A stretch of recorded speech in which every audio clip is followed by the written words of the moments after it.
विदेश मंत्री एस जयशंकर ने शनिवार को एलएसी पर पेट्रोलिंग को लेकर चीन के साथ हुए सफल समझौते का श्रेय सेना को दिया और कहा कि सेना ने बहुत ही अकल्पनीय परिस्थितियों में काम किया और कुशल कूटनीति दिखाई।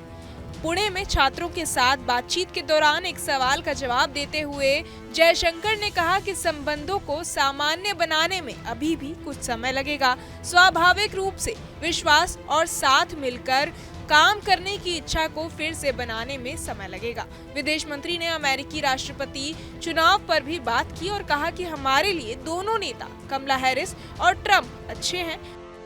एस जयशंकर ने कहा कि अगर हम इतिहास देखें तो 2000 में अटल जी की सरकार के दौरान क्विंटन भारत आए थे।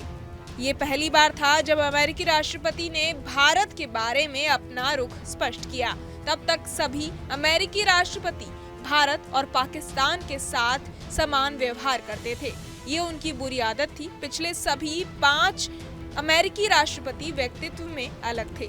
चीन पर पूछे गए सवाल का जवाब देते हुए उन्होंने कहा कि जब प्रधानमंत्री नरेंद्र मोदी ने ब्रिक्स शिखर सम्मेलन के लिए रूस के कजान में चीनी राष्ट्रपति शी जिनपिंग से मुलाकात की तो ये निर्णय लिया गया कि दोनों देशों के विदेश मंत्री और राष्ट्रीय सुरक्षा सलाहकार मिलेंगे और देखेंगे कि आगे कैसे बढ़ना है। जयशंकर ने कहा कि अगर आज हम इस मुकाम पर पहुंचे हैं तो इसका एक कारण ये है कि हमने अपनी जमीन पर डटे रहने और अपनी बात रखने के लिए बहुत दृढ़ प्रयास किया है। सेना देश की रक्षा के लिए बहुत ही अकल्पनीय परिस्थितियों में एलएसी पर मौजूद थी और सेना ने अपना काम किया और कूटनीति ने अपना काम किया।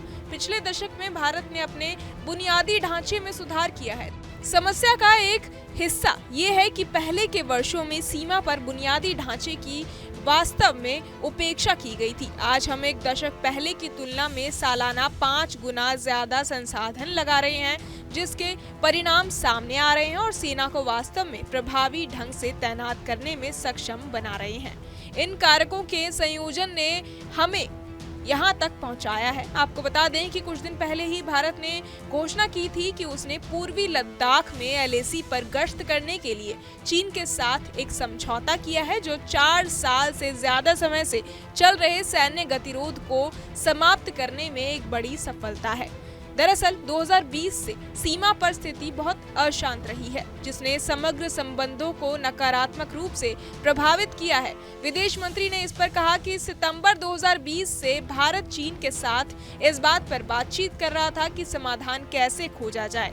विदेश मंत्री ने कहा कि इस समाधान के विभिन्न पहलू हैं। सबसे महत्वपूर्ण बात यह है कि सैनिकों को पीछे हटाना है, क्योंकि वो एक दूसरे के बहुत करीब हैं और कुछ होने की संभावना बरकरार है। फिर दोनों पक्षों की ओर से सैनिकों की संख्या बढ़ने के कारण तनाव कम हो रहा है। इसके अलावा एक बड़ा मुद्दा ये है कि आप सीमा का प्रबंधन कैसे करते हैं और सीमा समझौते पर बातचीत कैसे करते हैं। अभी जो कुछ भी हो रहा है वो पहले भाग से संबंधित है, जो कि विघटन है।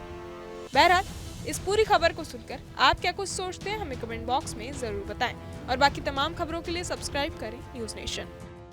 न्यूज नेशन अब व्हाट्सएप पर खबरों की ताजा अपडेट के लिए न्यूज नेशन के इस QR कोड को स्कैन करें।